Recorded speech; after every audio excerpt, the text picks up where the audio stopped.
వెలుగు కనపడగానే ఒక్కసారి అరుణాచలం అంతా మార్మోగిపోతుంది. అరుణాచల శివ అరుణాచల శివ అరుణాచల శివ అరుణాచల అని ప్రత్యేకంగా అదే పలుకుతారు. ఆ 4 నామాలు పలుకుతారు. అరుణాచల శివ అరుణాచల శివ అరుణాచల శివ అరుణాచల. ఆ నామం ప్రతిధ్వనించిపోతుంది, దిక్కులు మారుమోగిపోతాయి నామం. అప్పుడు అక్కడ జ్యోతి వెలిగించగానే ఇంటింటా జ్యోతులు, ఇన్ని జ్యోతులతో అసలు మీరు ఆ అరుణాచల క్షేత్రాన్ని చూస్తే ఎక్కడ చూసినా జ్యోతులు. ఇన్ని లక్షల మంది ఆ జ్యోతి వెలుగుతూ ఉండగా పర్వతం మీద ఆ పౌర్ణమి నాడు ప్రదక్షిణం చేస్తారు. కార్తీక పౌర్ణమి నాడు ప్రదక్షిణం చేయడం అంటే మీరు నడవడానికి ఏమి ఉండదు.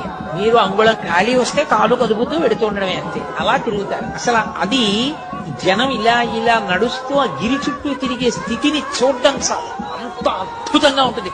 కొండంతా జనంతో నిండిపోతుంది. అంత పెద్ద జ్యోతి వెలుగు